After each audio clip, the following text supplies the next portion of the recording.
Bien, buenas tardes. Para las personas que recién se están conectando, buenas tardes. Bienvenidos al TAC y la última ponencia del día de hoy de la jornada. Bueno, para recordar, hay que mantener los micrófonos y cámaras apagados, bueno, como siempre, y deben escribir su nombre y apellido completo y la universidad a la que pertenece y el correo electrónico. Y si es de San Marcos, también el código de estudiante. Puedes escribir tus preguntas al chat y, bueno, dependiendo del doctor, si se pueden absolver en el momento o dejarlo todo al final. Depende también de cómo vamos en el tiempo. Bueno, la charla de hoy se titula La hematología como herramienta de aproximación diagnóstica en animales de compañía, dictada por el doctor Luis Hoyos. El doctor magíster Luis Antonio Hoyos y Fuentes es docente asociado de la Facultad de Medicina Veterinaria de la Universidad Nacional Mayor de San Marcos. Es magíster en microbiología por la Facultad de Farmacia y Bioquímica de la Universidad Nacional Mayor de San Marcos. Es docente e investigador RENACIT, categoría Carlos Monk en tercero. Coordinador de grupo de investigación de la Universidad Nacional Mayor de San Marcos, el del Círculo Profesional de Investigación de Enfermedades Zoonóticas y Transmitidas por Vectores del Perú, responsable de los cursos de Patología Clínica Veterinaria en pregrado y posgrado de la Facultad de Medicina Veterinaria de San Marcos. Además, es ponente nacional e internacional en temas vinculados a la patología clínica veterinaria. Tiene pasantías y programas de entrenamiento en la Universidad de California, en Estados Unidos, y patología clínica y banco de sangre animal. Sin más preámbulos, vamos a dar pase al doctor Luis Hoyos. Bienvenido, doctor. ¿Qué tal? ¿Cómo están? No sé si me escucha bien. Primero quiero ver si el audio está bien. ¿Sí? Se escucha perfecto, doctor. Ok, perfecto. Entonces, ya voy a compartir la pantalla un ratito. Se ve PPT, ¿no? Sí, sí se ve. Póngalo en modo presentación. Sí, claro. Excelente. Ok. Si mi tiempo a veces vuela, me avisan, porfa, porque suelo hablar mucho y quizás a veces no me doy cuenta del tiempo. Los chicos de quinto año de anual o de semestral quizás deben saber muy bien que a veces me pasa eso. Bueno, pero intentaré enmarcarme perfecto en el tiempo, ya que entiendo que hay cosas que hacer. Bueno, eh, agradezco la invitación del TAC para poder participar de esta serie de charlas, de este evento que es muy interesante y ha reunido profesionales que están en constante trabajo, independientemente de esta situación tan complicada que nos aqueja, ¿no? A nosotros como sociedad, como población mundial, ¿no? Y nosotros los médicos veterinarios hemos también sido afectados de alguna u otra manera, ¿no? Pero dentro de todo estamos intentando salir adelante desde el punto de vista profesional, del ejercicio de la carrera, como también desde el punto de vista de la enseñanza, ¿no? Y los estudiantes en la universidad, no solamente en San Marcos, sino también en otras universidades, también han tenido que hacer muchos esfuerzos para poder salir adelante y llevar este año 2020 satisfactoriamente, ¿no? Bueno, la charla de hoy está titulada pues como la hematología como herramienta de aproximación diagnóstica en animales de compañía, ¿no? Entonces vamos a revisar algunos puntos que tienen que ver con esta herramienta importante como auxilio o como complemento del diagnóstico clínico, ya que los clínicos normalmente le echan mano a la hematología para muchas cosas, ¿no? Ok. Por ejemplo, en el tema de justificación para solicitar un hemograma hay múltiples justificaciones, múltiples razones, ¿no? Aquí he citado algunas de ellas, como por ejemplo un control de rutina en un animal clínicamente sano, es decir, como una razón preventiva, ¿no? El animal no tiene absolutamente nada, aparentemente, según el dueño, ¿no? Perro o gato, cualquiera que sea él, pero preventivamente lleva al animal, ¿no? Así como también si presenta signos clínicos inespecíficos, tales como fiebre, depresión, anorexia, pérdida de peso. Como ustedes saben, existen múltiples enfermedades que se pueden manifestar con inespecificidad de signos, ¿no? Y que ameritan, pues, una revisión mínima hematológica, ¿no? Como también la sospecha de un proceso clínico específico, ¿no? Hablando de sospecha de infecciones parasitarias, por ejemplo, como hemoparásitos, ¿no? Que es uno de los campos que trabajo constantemente con personal del laboratorio de patología clínica, así como enfermedades múltiples bacterianas o virales, ¿no? que tienen algunos signos clínicos quizás que pueden acercarte un poquito más a pensar en ello, ¿no? Entre procesos neoplásicos, como las leucemias o linfomas, ¿no? En el caso de los linfomas, pues la linfadenomalia generalizada o desarrollada en múltiples zonas del cuerpo también es orientativa, ¿no? O disfunciones de médula ósea, principalmente que desencadenan en etapas crónicas de algún proceso, como por ejemplo en el caso de erliquiosis, ¿no? Que ustedes recordarán, pues daña médula, ¿no? Como parte de la evaluación prequirúrgica, ¿no? Es fundamental la solicitud de un hemograma junto también con otra batería de pruebas, ¿no?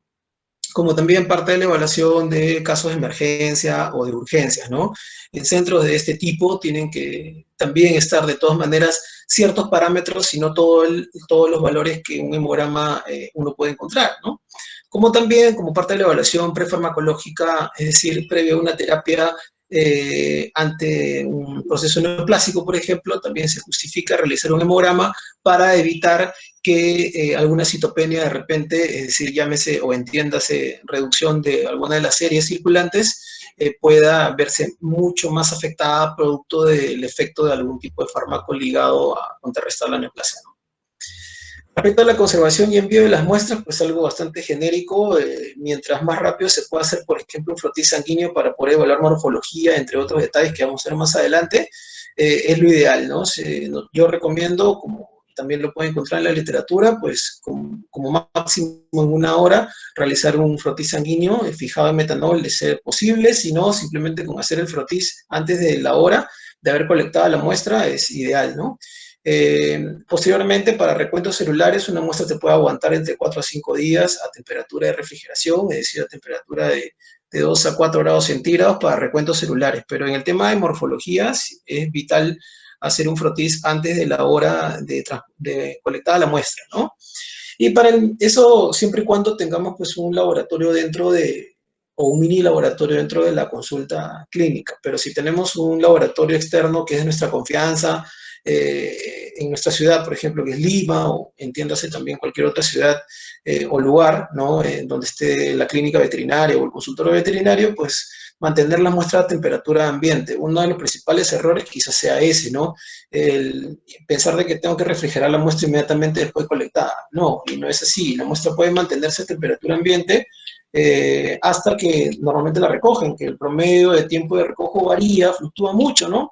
Que puede ser dentro de 30 minutos, 40 minutos en los laboratorios más cercanos, o puede demorar 1 hora, 2 horas, inclusive hasta un poco más, ¿no? Entonces, por eso es que es importante siempre el frotis, que también está aquí resaltado cuando uno envía al laboratorio, ¿no? Lo ideal sería enviar una muestra con un frotis ya hecho, ¿no?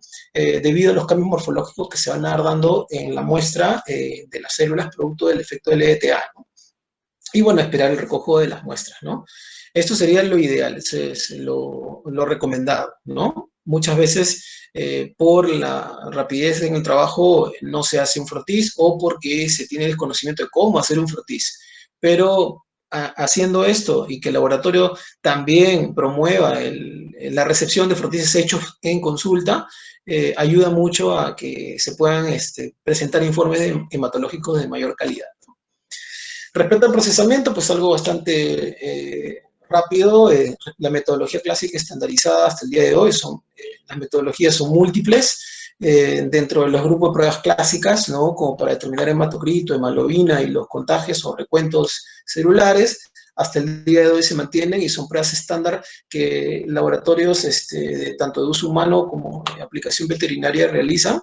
Nosotros en el laboratorio, antes de la pandemia, pues realizábamos estas pruebas de cotejo siempre, sin falta. Teníamos que realizar estas pruebas principalmente para poner a prueba, ¿no? Los resultados que una máquina automatizada arrojaba, ¿no? Esas máquinas automatizadas muchas veces creemos que son infalibles, pero no lo son. Cometen múltiples errores. De eso vamos a hablar un poquito más adelante también, ¿no?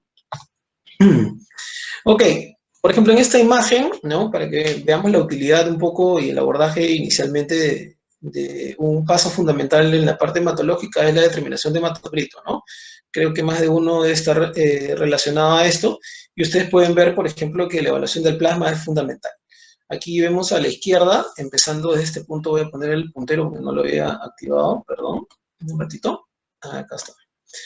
Aquí, por ejemplo, ustedes ven este plasma, ¿no? Que es un plasma normal, con un ligero tinte, ¿no es cierto? Hay una cierta tonalidad o cierta coloración bastante tenue, vinculado principalmente a la carga de proteínas que normalmente va a tener el plasma. Pero, por ejemplo, aquí tenemos en el segundo lugar a un plasma lipémico, ¿no? El plasma lipémico, aquí estoy colocando un dato técnico importante, que arriba de los 300 miligramos por decilitro de triglicéridos interfiere en las lecturas bioquímicas, ¿no?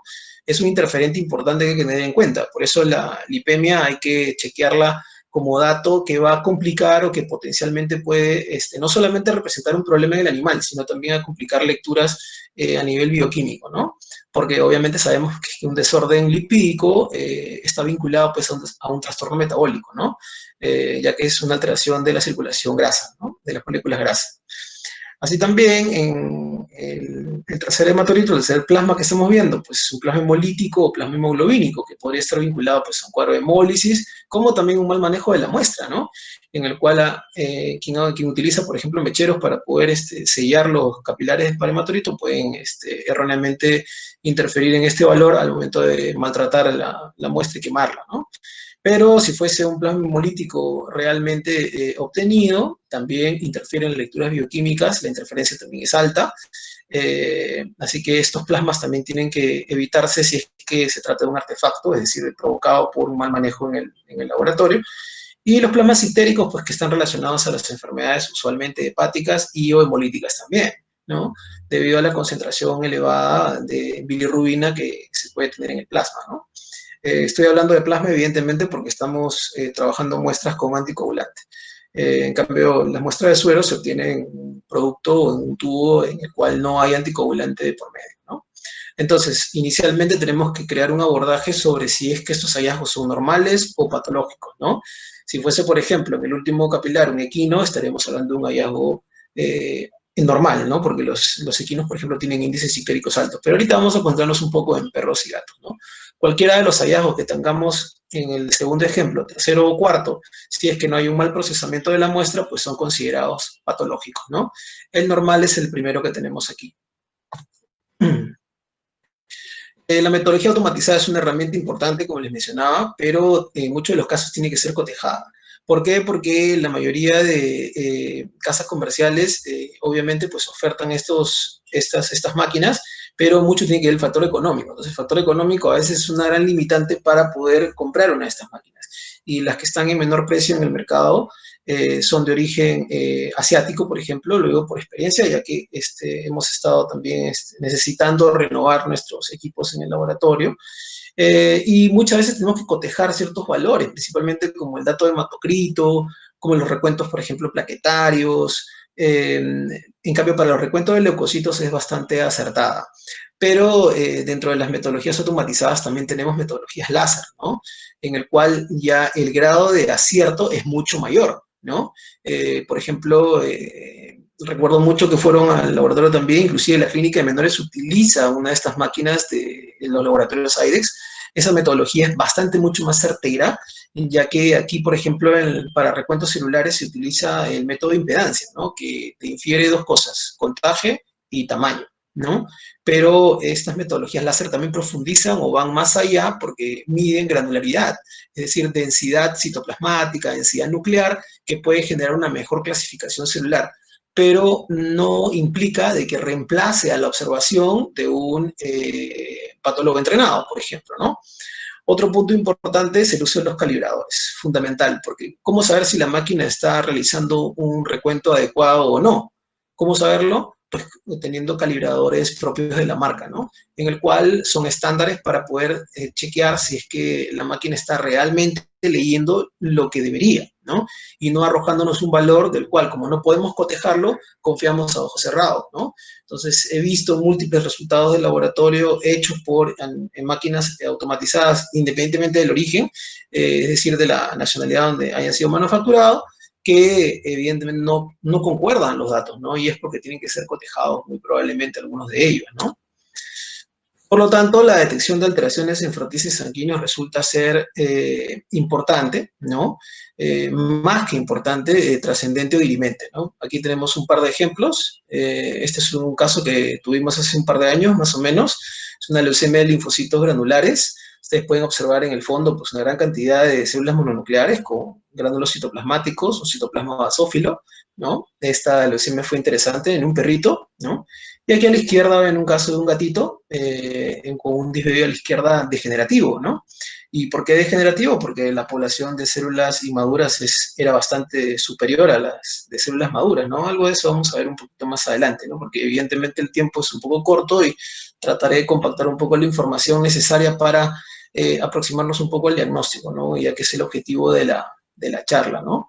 Pero como verán, pues la cantidad de células que tenemos aquí es bastante nutrida, ¿no? Entonces estos son dos escenarios que cursan con leucocitosis, por ejemplo, con un incremento del número de leucocitos totales, pero las poblaciones incrementadas son totalmente diferentes, ¿no? Por un lado, hacia la mano izquierda tenemos pues la población mononuclear, principalmente linfocítica, ¿no?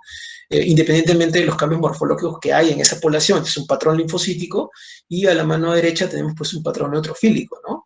En el cual la población predominante o población incrementada son los neutrófilos, independientemente de los cambios morfológicos, que a eso iremos más adelante.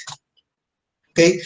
Entonces, por lo tanto, muchas de las interpretaciones que vemos se basan en si los valores están incrementados, ¿no? Normales o reducidos, ¿no? A eso prácticamente nos centramos o nos tratamos de enfocar, ¿no? Pero descuidamos un poco a veces el pilar importante que es la morfología.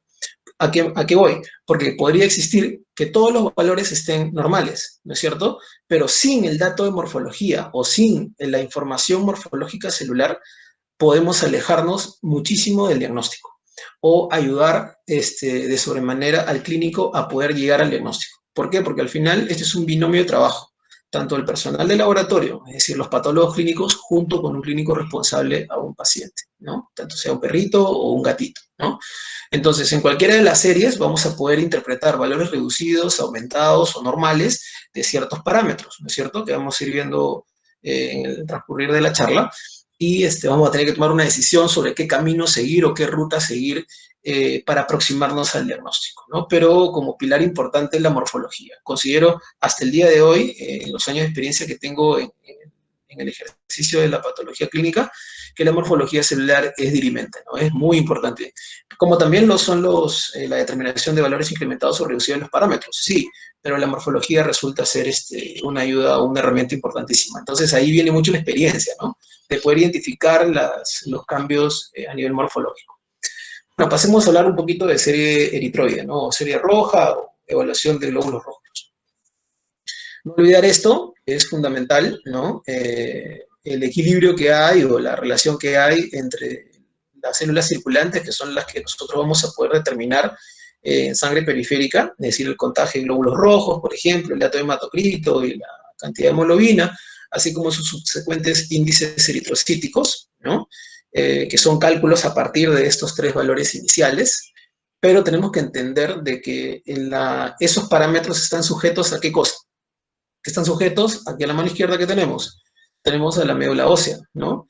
Y toda la batería de células que preceden a un eritrocito maduro, ¿no? Desde las células con núcleo hasta las células que ya han dejado de tener núcleo, como el reticulocito, para pasar a un eritrocito maduro, ¿no? Entonces, esas células hay que tenerlas en cuenta, esa ruta. ¿Por qué? Porque va a servir mucho para la interpretación. Por otro lado, tenemos también al vaso, ¿no es cierto?, que es un órgano fundamental, no solamente por su actividad hemocaterética, es decir, destructiva y de reutilización de las moléculas de los glóbulos rojos, sino también de la reinyección o reposición de eritrocitos ante ciertos mecanismos fisiológicos y o patológicos, ¿no? Pero principalmente fisiológicos, tiene un rol importante el vaso, ¿no? En el caso de patológicos también lo tiene, explicaremos también algunos de ellos, ¿no? Y obviamente, pues la interacción tisular entre los eritrocitos para el intercambio de oxígeno fundamental. Todos los tejidos requieren oxígeno, entonces esa relación tisular también es importante. ¿Por qué? Porque puede modificar morfología, por ejemplo, ¿no? La importancia del hierro en los estadios anémicos. Ya vamos metiéndonos un poco a la parte de los estadios anémicos. ¿Qué tiene que ver el hierro en todo esto? El hierro, pues, es fundamental. ¿Por qué? Porque el hierro se necesita para poder armar la molécula de hemoglobina, ¿no?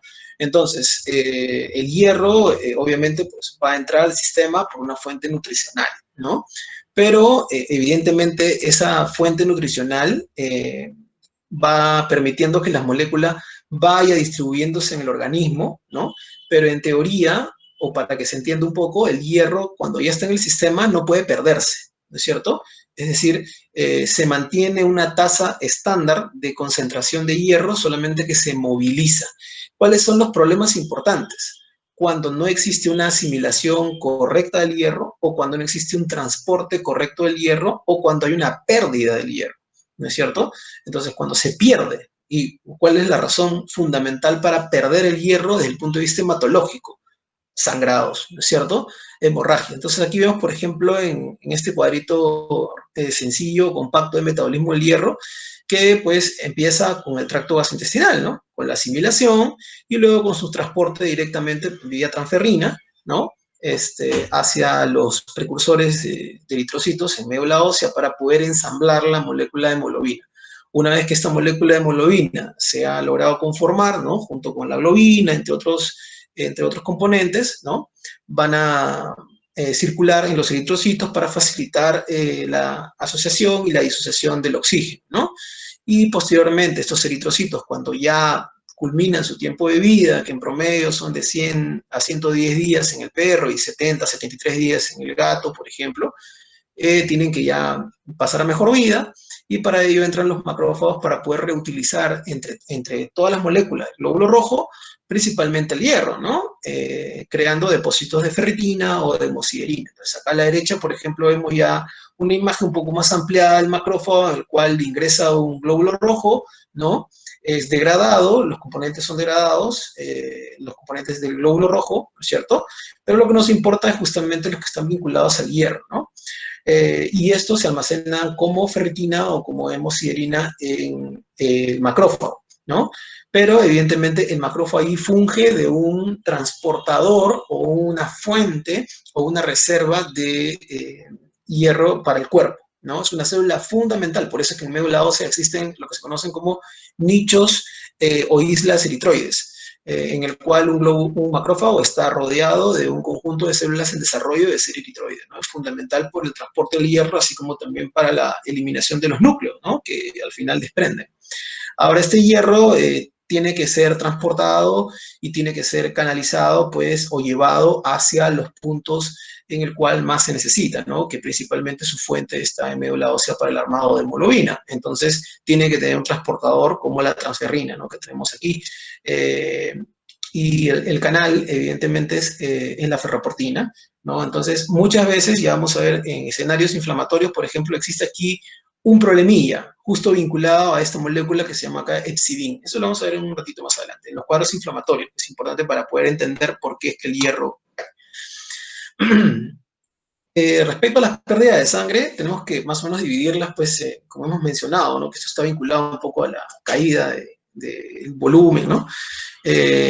Vamos a hablar un poquito de pérdida de sangre aguda, ¿no? Que está reflejando los escenarios de anemias no regenerativas. ¿Por qué? Porque en una primera etapa, obviamente, pues cuando es un sangrado agudo, cuando es un sangrado profuso y rápido, los mecanismos compensatorios a nivel medular no se han montado. Entonces, por lo tanto, no vamos a ver evidencia de regeneración, ¿no? Eso lo vamos a ver un poquito después.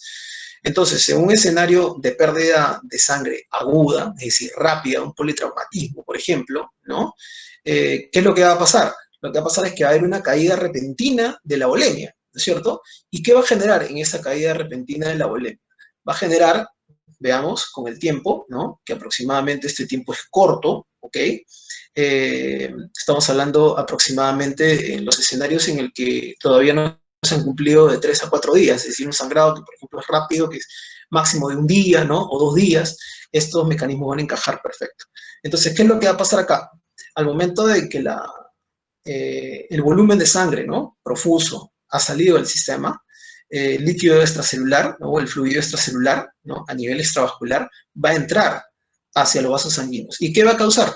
Va a causar de que la masa eritroide se diluya, ¿no es cierto? Entonces la anemia se va a generar o se va a poder evidenciar la anemia, ¿no es cierto? Pero eso no va a ocurrir de la noche a la mañana, eso va a tomar horas, ¿no? Entonces por eso más o menos el tiempo en que la médula ósea aún no responde por la caída de glóbulos rojos ante una hemorragia de este tipo, que es aguda o rápida, está aproximadamente en unos 3 a 4 días aprox, ¿no? Entonces, por eso es que ustedes ven que médula ósea prácticamente no tiene ningún tipo de incremento o movilización en el tiempo, ¿no? No hay cambios según el esquema, ¿ok? Entonces, esto es lo que tenemos que entender también. Y otro punto importante es que el vaso, que está aquí a la mano derecha, ¿no? En un primer momento no tiene ninguna clase de implicancia, pero con el paso del tiempo, el vaso tiende a contraerse, ¿no? Como una esponja. ¿Para qué?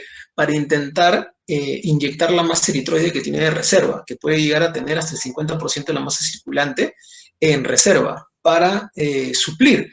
Fisiológicamente esto ocurre también en el momento en que un animal hace ejercicio o está en pleno escape por la liberación rápida de adrenalina, ¿no es cierto? Contra el vaso, ¿ok? ¿Qué pasa con las pérdidas de sangre crónicas, ¿no? O la pérdida de volumen crónico, que es poco a poco, ¿no es cierto? Estos también son escenarios de sangrados, pero no son profusos como en el escenario anterior. Entonces aquí sí le da tiempo a médula ósea para poder desarrollar o para poder montar una respuesta, ¿no? Entonces por eso es que vemos en el escenario A, por ejemplo, que médula ósea ya está teniendo actividad, ¿no? Eso esquemáticamente se ve en estas imágenes por el engrosamiento de las flechas. Entonces, obviamente va a enviar células inmaduras. Entonces, se va a marcar vamos a observar los criterios de regeneración o de anemia regenerativa que ustedes deben recordar, o vamos a mencionar los que conforman estos marcadores de regeneración, que principalmente son anisocitosis y policromasia, tanto en un perro como en un gato, ¿no? En circulación, porque los eritrocitos inmaduros van a llegar. Pero ojo, que la sangre se sigue perdiendo, poco a poco, ¿no es cierto? ¿Y qué es lo que se va a perder? Se va a perder el hierro, ¿no es cierto? Vamos a ir perdiendo poco a poco el hierro. Entonces, en el transcurso del tiempo, la médula ósea que continúa con actividad va a ir perdiendo la capacidad de reponer. ¿Por qué? Porque se van a agotar las células que realmente tienen una funcionalidad mediana o cercana a poder transportar el oxígeno, ¿no? Poco a poco esa reserva eritroide se va a ir, o esa masa eritroide se va a ir agotando, ¿no? En la medida en que el sangrado continúe, ¿no? Que es un sangrado crónico. Por más que el vaso se contraiga, no va a poder tener tampoco la capacidad de poder responder. Así que esto tampoco va a suplir absolutamente nada. ¿Y qué es lo que vamos a tener al final? Después de estas pérdidas crónicas con el transcurrir del tiempo, ¿no? Ese tiempo es variable, puede durar semanas, puede durar meses. Lo ideal es que el médico veterinario o el dueño pueda llevar al animal a consulta en el momento en que note los signos clínicos correspondientes a un estado anémico, ¿no? Que encajaría dentro de los signos inespecíficos, ¿no? Porque un escenario anémico por deficiencia de hierro, por un sangrado de este tipo crónico, va a desencadenar signos clínicos inespecíficos, ¿no? Depresión, decaimiento, no quiere comer, debilidad, ¿ok? Entonces, ¿qué es lo que va a pasar al final? Al final, esta pérdida de hierro lo que va a generar es la formación de microcitosis, ¿no? Es decir, los eritrocitos cada vez se van a hacer mucho más chicos y también vamos a encontrar, aparte, hipocromía. Entonces, microcitos vinculados a hipocromía en simultáneo o en diferentes etapas, pero vamos a encontrar estos dos marcadores importantes también dentro de un escenario de pérdida de sangre crónica, ¿no? Entonces, para concluir, la pérdida de sangre crónica te lleva a una microcitosis, ¿no? Hablando estrictamente de eritrocitos, porque la serie trombocítica también se ve afecta. Ok, entonces, volvamos a los escenarios regenerativos que andábamos viendo hace un ratito. Aquí tenemos lo que sucede tanto en un perrito como en un gatito, ¿ok? ¿Qué pasa en los gatos? ¿No? En los gatos pasa algo bastante interesante. Estas dos imágenes que vemos acá, en la izquierda superior y en la derecha, hasta este punto, a la derecha del gatito, son para felinos y la imagen que está en la parte inferior corresponde a caninos, a perritos. Entonces, ¿qué es lo que vemos? En el caso de los gatos es interesante, ¿por qué? Porque tenemos dos clasificaciones de reticulocitos importantes que resaltar. Tanto los reticulocitos agregados como los reticulocitos punteados, es decir, llámese agregata o puntata. Entonces aquí vemos los tiempos en horas y en días que tiene cada uno en promedio de tiempo de vida, ¿no? Una vez que el núcleo o los glóbulos rojos nucleados han extruido el núcleo, entiéndase retirado el núcleo de la célula cambia de nombre y pasa a ser reticulocito, ¿no? Pero tenemos dos fases, ¿no? El reticulocito agregado o agregata, que tiene un tiempo de vida de 12 horas, un tiempo bastante corto, ¿no? Y luego el puntata o punteado, que tiene un tiempo de vida de 10 a 12 días, ¿no? Entonces es un tiempo de vida bastante prolongado, hasta llegar a la fase madura. Entonces, aquí hay un par de datos interesantes que hay que tener en cuenta. Uno, que es la policromasia. Cuando ustedes ven un informe hematológico, la policromasia hacia cuál reticulocito estará dirigida, hacia la agregata o hacia el puntata. Es lógico que hacia el que tiene mayor concentración de ribosomas, ¿no? Porque los reticulocitos al final son células que tienen una concentración ribosomal, por eso es que se denominan reticulocitos, porque forman este enmarañado intracitoplasmático, que se revela con un nuevo azul de metileno, que es una tinción especial supravital para poder notar ese enmarañado, ese agregado de ribosomas, sirven para poder identificarlos. Entonces, aquí tenemos los reticulocitos agregata. Y estos agregata en el gato son fundamental. ¿Por qué son fundamentales? Porque son los que deberían contarse para poder interpretar si la respuesta es regenerativa o no en un gatito. ¿Debido a qué? Debido a que los puntata, ¿no? Como ustedes verán aquí, tienen un tiempo de vida bastante largo, de 10 a 12 días. Entonces no nos van a ayudar mucho para interpretar una respuesta de médula ósea pronta, ¿no? Ya que el tiempo de vida de un reticulocito agregata es tan corto, entonces observarlos incrementados en circulación periférica sí está vinculado a una respuesta relativamente cercana de la médula ósea en cuanto al tiempo. En cambio, si medimos solamente los puntata, miren el tiempo de vida, de 10 a 12 días, ¿no? Entonces es un tiempo mayor, entonces no estamos midiendo la respuesta rápida de médula ósea en el tiempo, ¿no? Y el dato importante que les iba a mencionar se me había ido de la idea, es justamente que la policromasia se marca principalmente en los agregata más que en los puntata. En los puntata no se marca la policromasia, creo que sí lo mencioné. Por lo tanto, los eritrocitos maduros, ante una tinción como Wright o Wright-Jameson, nosotros en el laboratorio utilizamos Wright principalmente, no marca la policromasia los reticulocitos de tipo puntata, ¿no? Son muy parecidos, prácticamente iguales en la coloración a los eritrocitos maduros. Y aquí a la mano derecha vemos algo parecido, pero tenemos un dato adicional, ¿no? Que no proporciona este cuadro. Y es el momento en que son liberados los reticulocitos de médula ósea hacia la circulación. Y el punto en el cual en un gatito se liberan los reticulocitos son a nivel de los reticulocitos puntata.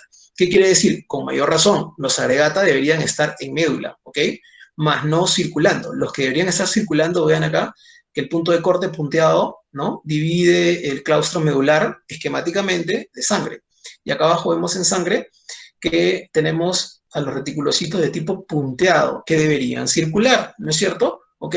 Eso sí está permitido, ¿por qué? Porque hay una fase todavía que están culminando su proceso de maduración para poder llegar a ser eritrocitos maduros. Pero si tenemos reticulocitos agregados en circulación, pues evidentemente es una muestra clara de que hay una respuesta de médula ósea, una participación de médula en un escenario de tipo regenerativo, ¿no? ¿Y qué es lo que vemos aquí en los perritos? En los perritos vemos que los reticulocitos pues tienen un tiempo de vida, un tiempo de maduración de 24 a 48 horas. Entonces, es por eso que como no tienen el mismo tiempo de vida tan prolongado que tienen en los gatos, es que el contagio de reticulocitos en el perro, entre comillas, vendría a ser un poco más sencillo. ¿Por qué? Porque todos los reticulocitos que se observan o que se observarían ante una medición tienen que ser incluidos en el contagio, ¿no? En cambio, en el caso de los gatos tienen que contarse solamente los agregata por la razón que acabo de mencionarles, básicamente el tiempo de vida de los puntata, ¿no? ¿Ok? En el caso de los perritos se cuentan todos. Aquí tenemos esta imagen de un gatito, ¿no? Un frotis para hacer un recuento de reticulocitos en gatitos. En promedio, esta imagen tiene aproximadamente 79 glóbulos rojos, ¿no? Y los cuales tenemos solamente un reticulocito a contar. ¿Por qué?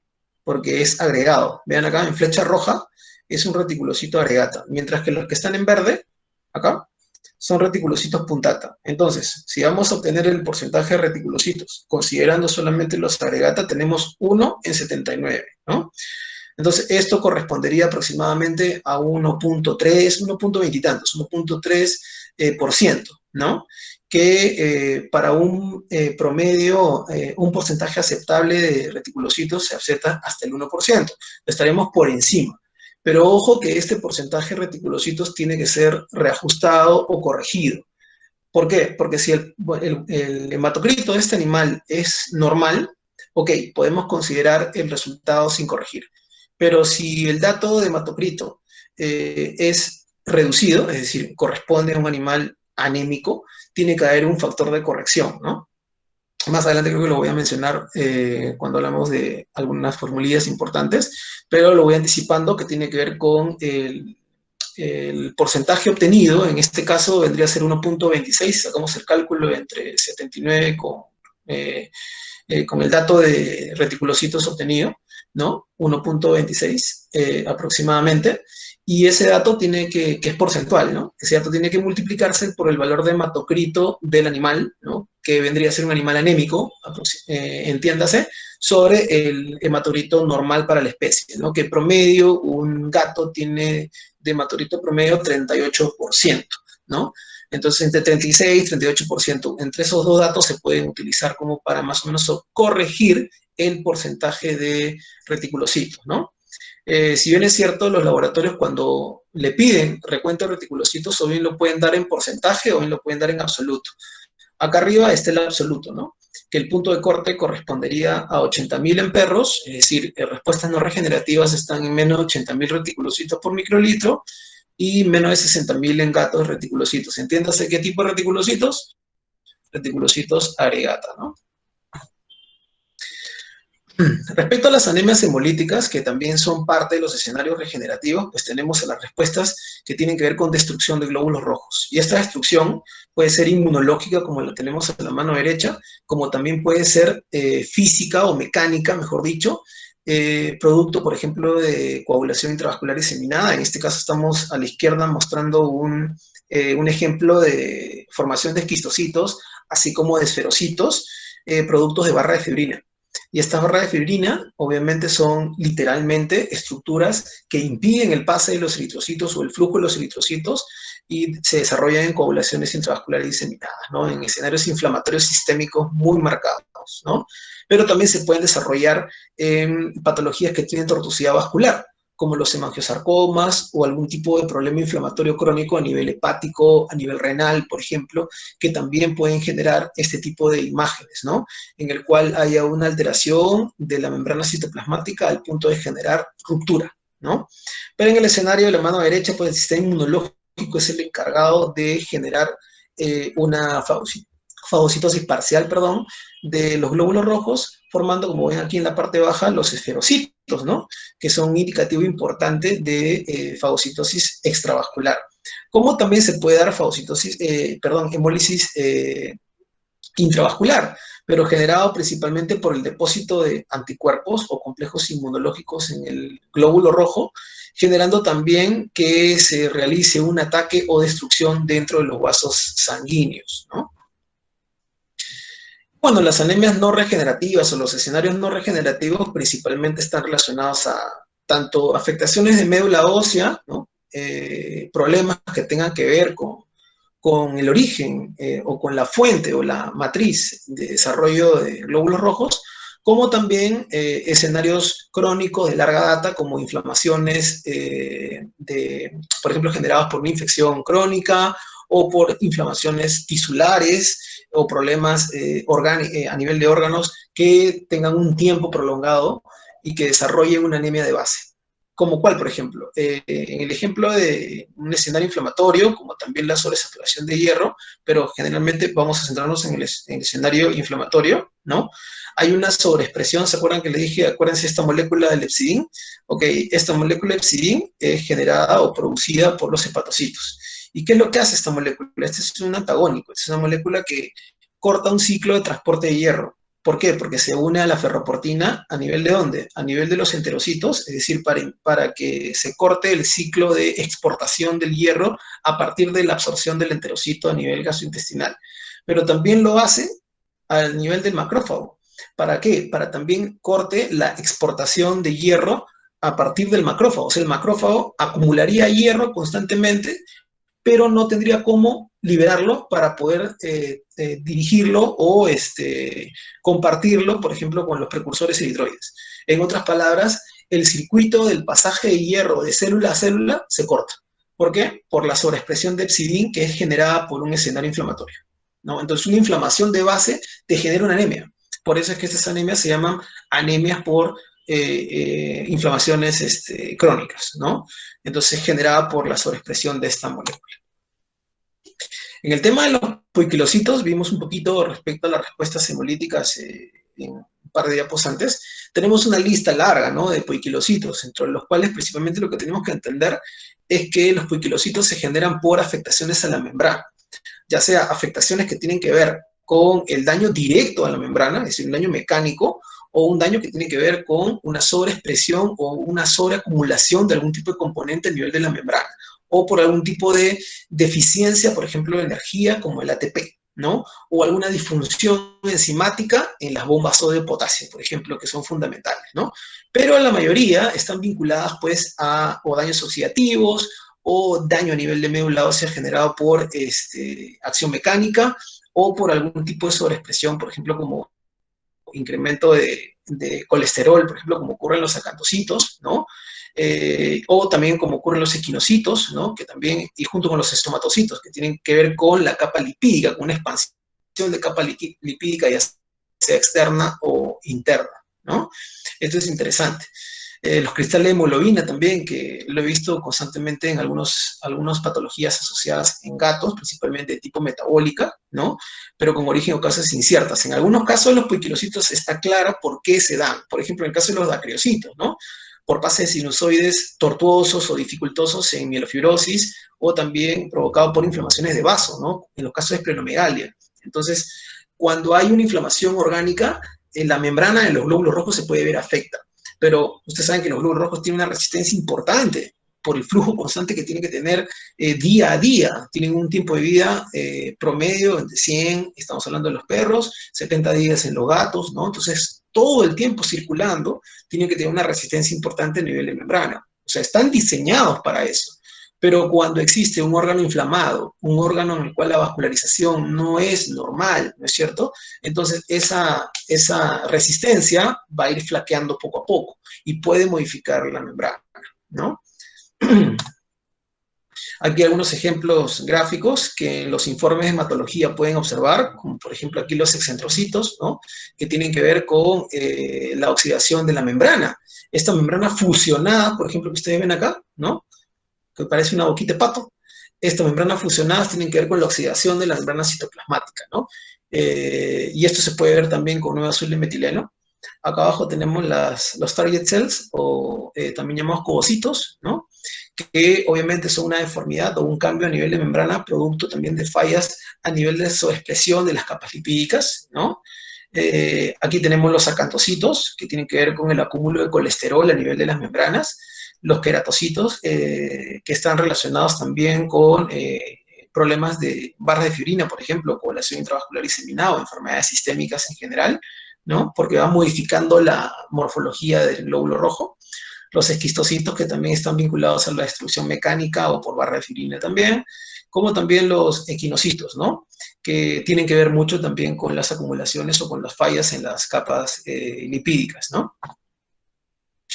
Aquí una tabla de cotejo. Esta es una tabla muy interesante. ¿Por qué? Porque nos puede ayudar mucho a entender los informes de hematología cuando nos dan un dato, por ejemplo, anisocitosis de una cruz en un perro. ¿Qué infiere que la anisocitosis tenga una cruz en un perrito? Pues que 7 a 15 células en promedio de los campos observados, principalmente campos de qué tipo. Vean acá el aumento, ¿no?, de 1000 aumentos, que quiere decir que son campos de aceite de inmersión, campos de objetivo de 100, ¿no es cierto?, que 7 a 15 células aproximadamente tienen este problema, es decir, cambio de tamaño, porque entiéndase que anisocitosis es cambio de tamaño de los glóbulos rojos. Y sucesivamente, de 16 a 20, 2 cruces, y los valores van subiendo hasta llegar a 4 cruces. ¿Por qué 4 cruces? Porque este es un informe, un dato cualitativo, pero este dato cualitativo tiene una proyección cuantitativa aproximada, un rango aproximado. Por eso aquí estoy resaltando tanto de perros como de gatitos. Entiéndase pues que los niveles de respuesta a anisocitosis es mucho más claro a partir de una cruz para un perrito que para un gato. Vean que una cruz de anisocitosis para un perro es de 7 a 15, mientras que una cruz de anisocitosis para un gato es de 5 a 8 glóbulos rojos que presentan un tamaño ya sea hacia mayor o hacia menor. ¿Qué significa que hacia mayor? Macrocitos, por ejemplo. Y hacia menor, microcitos, que también pueden entrar dentro de la clasificación los esferocitos, ¿no? Que también son de un tamaño reducido. La policromasia, por ejemplo, que es un dato importantísimo también para definir lo que estamos viendo respecto a respuestas regenerativas, ¿no? Tiene que ver, por ejemplo, con una cantidad de 2 a 7 eritrocitos en una cruz y en gatos de 1 a 2. Como ustedes pueden ver, estos valores van subiendo. Entonces aquí esta tabla es muy útil, yo la uso constantemente pues para a veces recordar un poco los parámetros en el cual tengo que encajar 1 o 2 o 3 o 4 cruces de informe hematológico. ¿Y qué nos definen esto?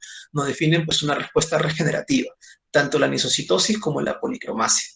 Y luego también tenemos aquí otros datos importantes como la hipocromasia o hipocromía. ¿A qué está vinculado? A la deficiencia del hierro, por ejemplo, ¿no? Porque la deficiencia del hierro impide, pues, que se arme la hemoglobina correctamente, y lo que tenemos es una baja afinidad cromática en los glóbulos rojos. Dato de poiquilocitosis también, que hemos estado viendo algunos poiquilocitos, ¿no? Como los codocitos, esferocitos, los esferocitos pues, vinculados a anemias inmunomediadas, ya sea de tipo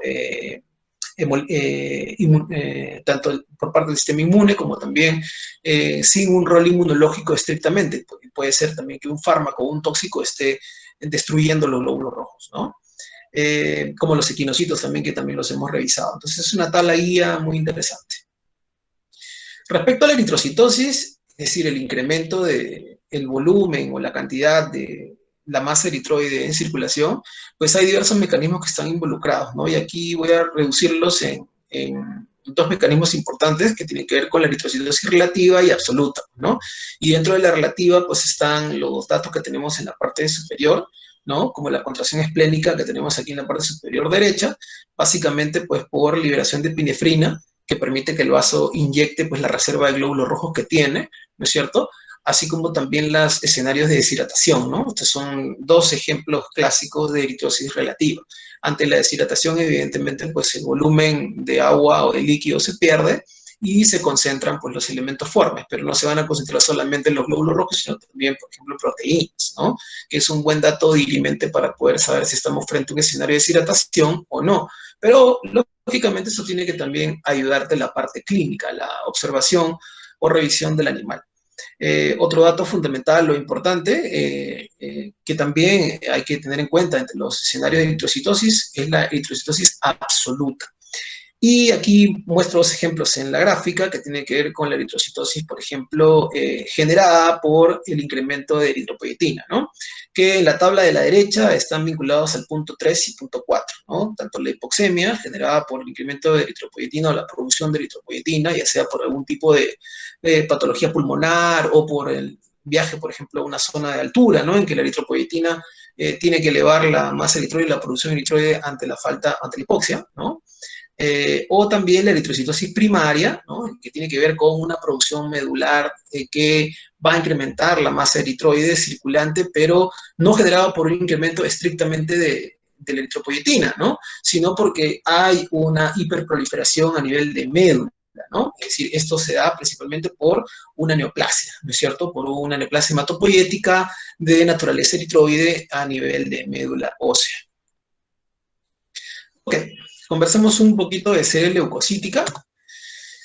Respecto a los neutrófilos, pues que es la población más marcada, pronunciada o nutrida en la mayoría de las especies, pero en el caso de perros y gatos, pues es la que maneja o lidera el leucograma, ¿no? Es una de las células que tenemos que tener siempre bien claro cómo es que responden ante algunas patologías de mayor importancia, ¿no? Este cuadro que estoy mostrando aquí resume la distribución que hay en médula ósea y en circulación, tanto como en el tejido, pero principalmente en médula ósea y circulación, respecto a la distribución de estas poblaciones, ¿no? En médula ósea, pues se cita a las células que preceden a un neutrófilo maduro, ¿no? Entiéndase las células inmaduras o precursoras, ¿no? Que tienen un tiempo aproximadamente para desarrollar una célula madura entre 7 a 10 días, mucho ojo con ese tiempo, 7 a 10 días para producir un neutrófilo, ¿no? Y luego, una vez que el neutrófilo maduro sale a los vasos sanguíneos tiene una distribución doble. Una que es adherida a los vasos sanguíneos, principalmente capilares, denominado pool marginal o componente marginal, son células que están en una reserva o batería adheridos al endotelio, y un pool o componente circulante, que es justamente el que nosotros vamos a medir cuando tomamos una muestra de sangre, ¿no? Entiéndase, para ubicarnos en el espacio respecto a cómo se movilizan los neutrófilos. Entonces, dentro de médula ósea hay dos grupos o dos especies de áreas o regiones en el cual las células se están desarrollando, ¿no? Un grupo, un conjunto de células que están haciendo mitosis y un conjunto de células que están en proceso de maduración y también formando parte de la reserva neutrofílica para inyectar a circulación. Son dos componentes básicos. En algunos casos se pueden dividir en tres, pero en este caso, para hacer un poco más sencillo o entendible, lo que trato de transmitirles es, imaginemos dos compartimientos en el cual uno está conexo al otro. Una vez que culminan su proceso de desarrollo en uno, pasan al siguiente, ¿no? Y vemos aquí las células que están formando parte de él, el mieloblasto, el progranulocito y el mielocito, como parte del proliferativo, componente mitótico, ¿no? Y el metamielocito, abastonado y neutrófilo, formando parte del componente de maduración y almacenamiento. En algunos casos, como les digo, esto se puede dividir en tres, ¿no? Pero aquí lo estamos teniendo en dos.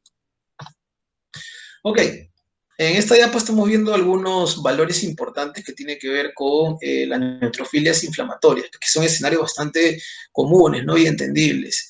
Por ejemplo, aquí en perros y gatos vemos los valores referenciales o los intervalos normales que se pueden observar en tanto en perros para gatos.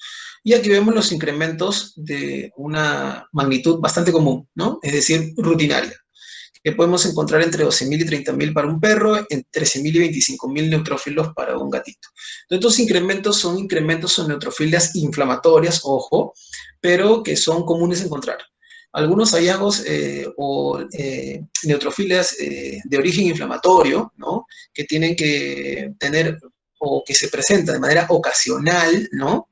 Es decir, en respuestas mucho más marcadas, ya tienen límites de 60.000 en perros o de 40.000 en gatos. Y tanto arriba de 60.000 como arriba de 40.000 ya son magnitudes poco comunes, es decir, no se encuentran frecuentemente en las respuestas, salvo ciertas consideraciones que hay que tener en la evaluación clínica, o sea, ciertas patologías que pueden llevarte a esta magnitud de neutrofilia inflamatoria.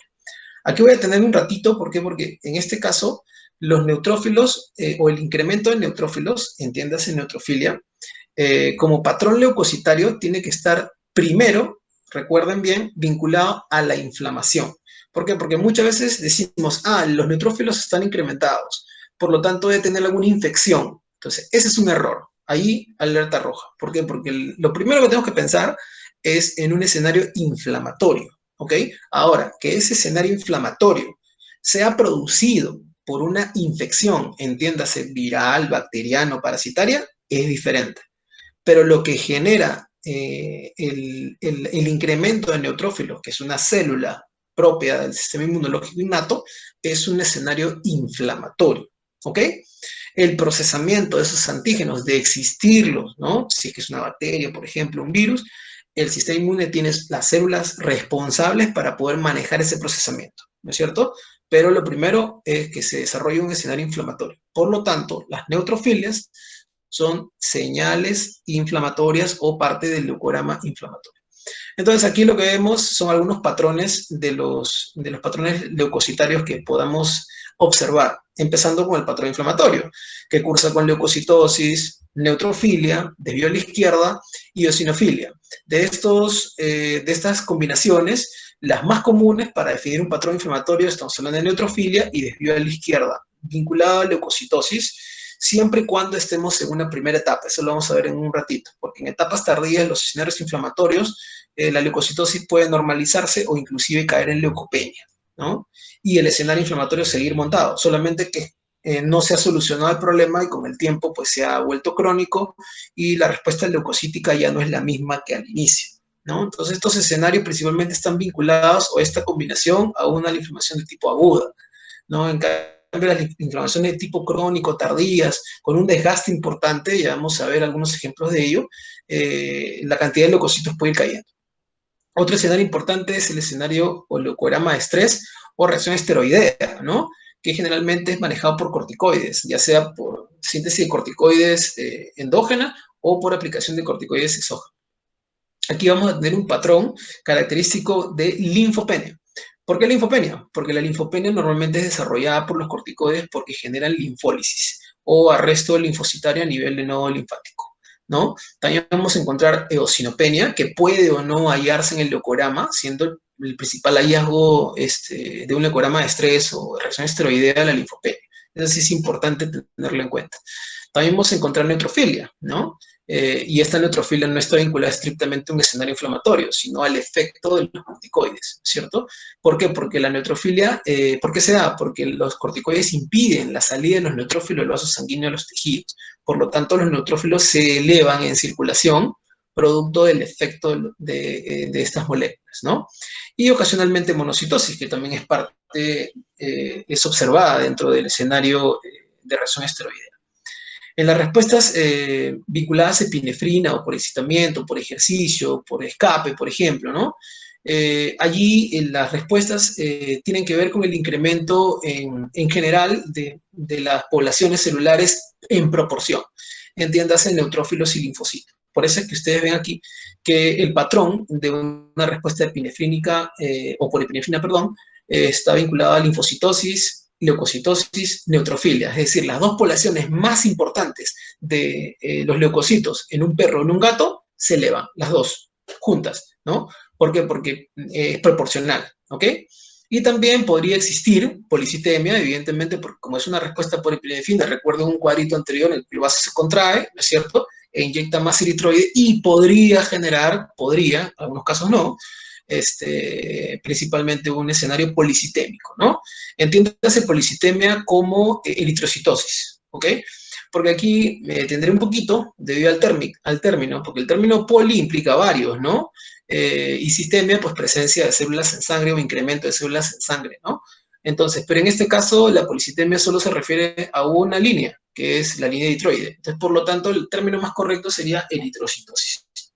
Esto principalmente se desarrolla o se observa en gatitos, ¿no? Por respuesta excitatoria, por epinefrina, cuando los animales son llevados a consulta, ¿no? Entiéndase, a veces confundimos que el animal se estresó en consulta y por eso es que de repente han escuchado, los valores de leucocitos salieron altos, los neutrófilos salieron altos, pero no es por el estrés, entiéndase, por la segunda clasificación o por una reacción esteroidea provocada por corticoides, sino es por epinefrina, ¿ok?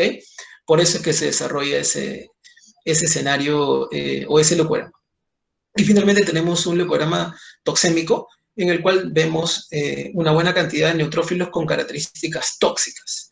Entonces, aquí tenemos una tablita a la derecha, pero en la siguiente diapo vamos a conversar justo de esto con imagen.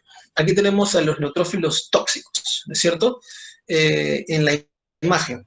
Y el patrón es una neutrofilia con desvío a la izquierda. ¿Esto qué quiere decir? De que encaja dentro de un escenario inflamatorio, ¿cierto? Ok. Entonces, dentro del escenario inflamatorio agudo, el dirimente normalmente es la presencia o no de linfocitosis o si no observamos una linfocitosis clara. ¿A qué me refiero con eso? Que en los escenarios agudos los linfocitos caen, ¿ok? Entonces tendría que encajar en una linfopenia, en los escenarios de inflamación aguda. Y los escenarios en el cual el sistema ya se ha adaptado, ya hay un incremento de respuesta, hay un montaje de respuesta frente a la noxa, los linfocitos tienden a elevarse. Entonces deberíamos encontrar en un escenario inflamatorio crónico, pues linfocitosis o valores aún normales de linfocitos, pero no valores reducidos. Los valores reducidos más encajan con un escenario inflamatorio de tipo agudo. Aquí vemos, por ejemplo, los neutrófilos con cambios que tienen que ver con basofilia citoplasmática. Vean este citoplasma que tiene un tinte pues azulado, ¿no es cierto?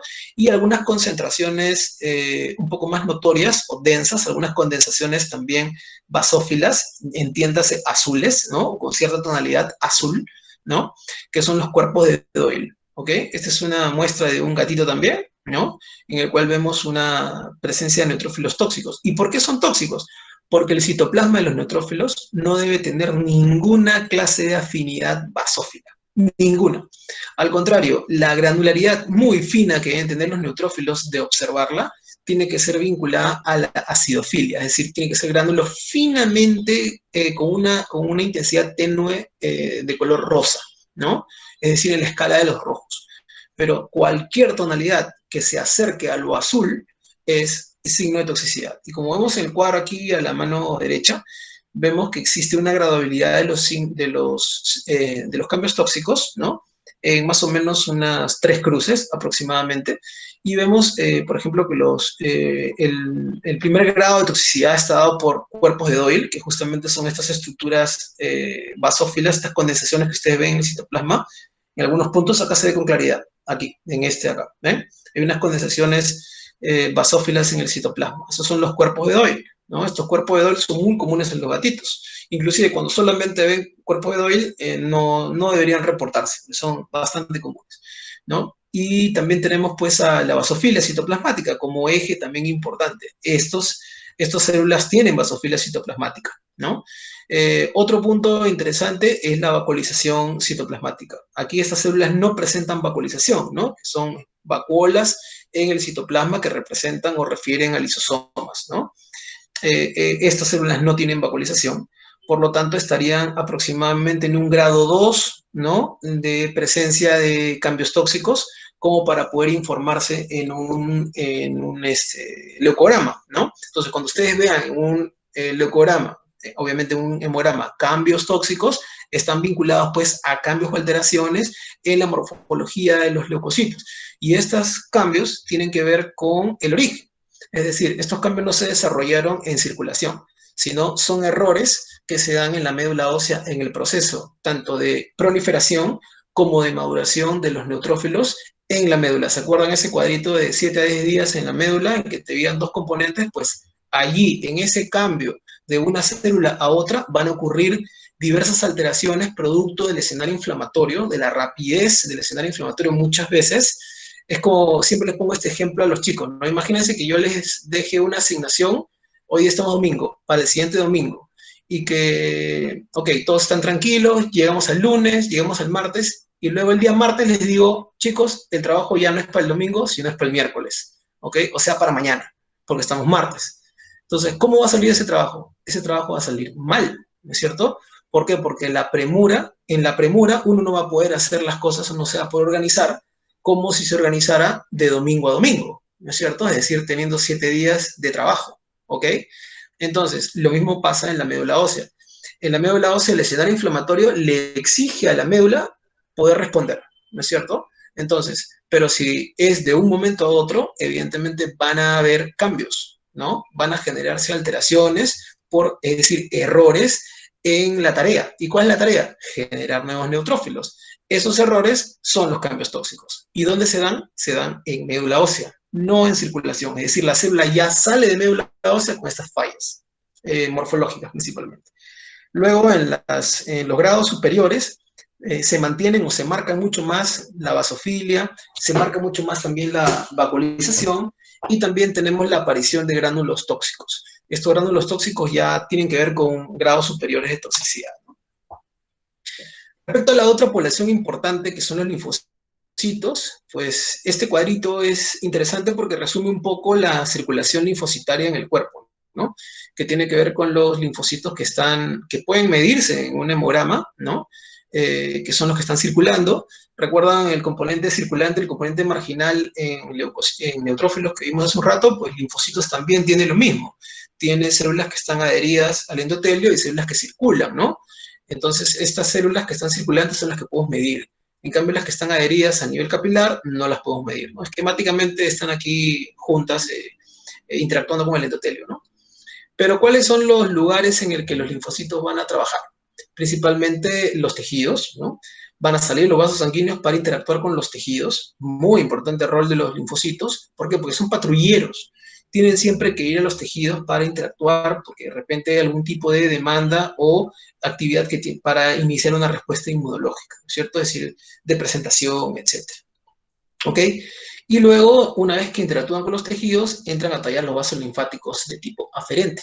Y estos vasos linfáticos van a trasladar los linfocitos desde la circulación normal a los linfonódulos, ¿no es cierto? Y de los linfonódulos, nuevamente, vía linfática eferente, van a retornar a circulación. Entonces, este circuito, también recordando que la circulación sanguínea pues interactúa directamente también con los glóbulos linfáticos o los tejidos linfoides en general, ¿no? Como el vaso también. Este circuito de los linfocitos es único. ¿Por qué? ¿Eso qué quiere decir? De que son las únicas células que salen de los vasos sanguíneos para luego retornar, ¿no? El tiempo que van a durar eso, principalmente la circulación de los vasos, en los vasos sanguíneos, aproximadamente toma unas horas, perdón, unos minutos, aproximadamente 30 minutos a una hora aproximadamente de circulación. Y el tiempo que van a pasar en tejido es aproximadamente de un día. Es decir, circulando en toda esta ruta que ven acá de tejido, linfonódulos, los vasos linfáticos aferentes, eferentes, aproximadamente dura un día. Un día están dando toda esa vuelta para circular unos minutos, entre 30 minutos aproximadamente, quizás valores más, valores menos, pero en promedio 30 minutos para luego retornar, ¿no es cierto?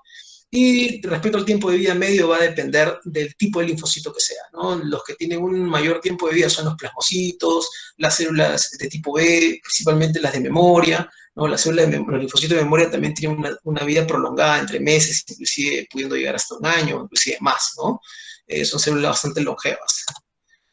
Ok, entonces, respecto a los patrones linfocitarios a tener en cuenta, los incrementos o reducciones linfocitarios, estamos principalmente abarcando, pues, dentro de los escenarios linfocitósicos y los escenarios linfopénicos, ¿no? En los escenarios de linfocitosis tenemos los procesos inflamatorios crónicos, ¿no? Como ya les había mencionado, pues los linfocitos elevados son parte del escenario crónico. ¿Por qué? Porque el sistema inmunológico ya responde frente a un procesamiento de alguna noxa, etcétera. Un signo característico clínico son los linfonódulos. Los linfonódulos ya se encuentran incrementados de tamaño y es parte del escenario crónico clínico, ¿no? Entonces, ese es un dato muy importante para darte cuenta de que también esa linfocitosis la puedes encajar con el escenario inflamatorio crónico, ¿no? La linfocitosis fisiológica, aparte de ello lo hemos visto en la parte de neutrófilos, en la respuesta neutrofílica, ¿no? En el cual por epinefrina, pues, las células que están adheridas a los vasos sanguíneos, ¿no? Ese componente marginal, también hay linfocitos, pasan al circulante, pues, y elevan la cantidad de linfocitos. Y otro escenario importante son las neoplasias linfoproliferativas, ¿no? Aquí tenemos un cuadro a la mano derecha de estas respuestas en el cual se colocan las respuestas neoplásticas, ¿no?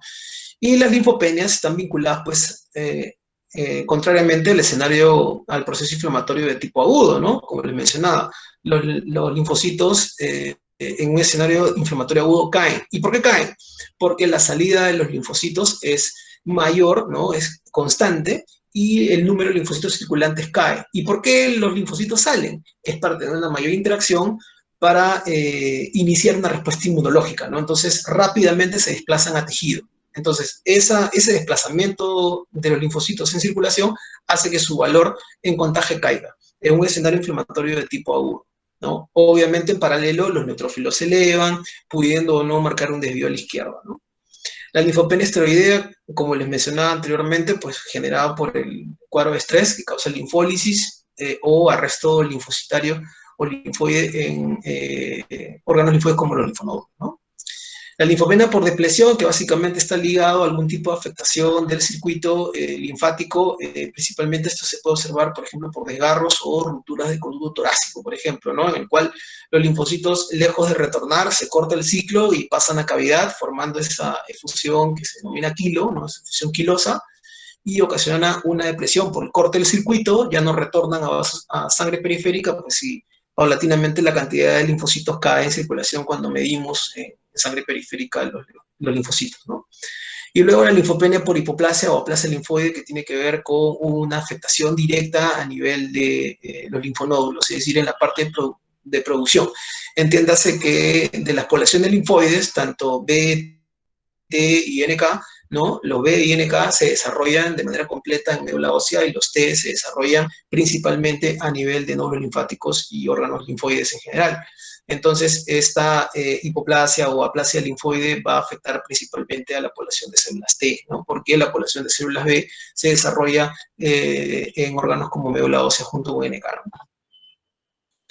Y aquí una imagen de linfocitos atípicos y linfoblastos, que es un hallazgo bastante común, vinculado pues a los escenarios leucémicos. Este es un frotis de un casito de un gatito, en el cual ustedes pueden ver células bastante prominentes, ¿no? Con núcleos también bastante grandes, es decir, la relación núcleo-citoplasma es alta, ¿no? Con presencia de nucleolos inclusive, se pueden notar un poco más claro aquí, ¿ok? Y aquí hay una cosa muy curiosa, un hallazgo muy curioso que está en la imagen superior izquierda, que es un fragmento citoplasmático. Estos fragmentos citoplasmáticos, que es esta estructura circular, un poco irregular en esta parte, que de afinidad basófila, ¿no?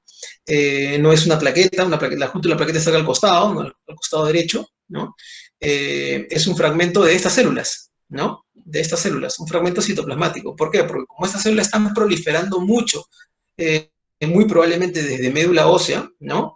Se van rompiendo o se van friccionando unas con otras y fragmentos citoplasmáticos se desprenden para circular en sangre periférica y son identificados en los frotices.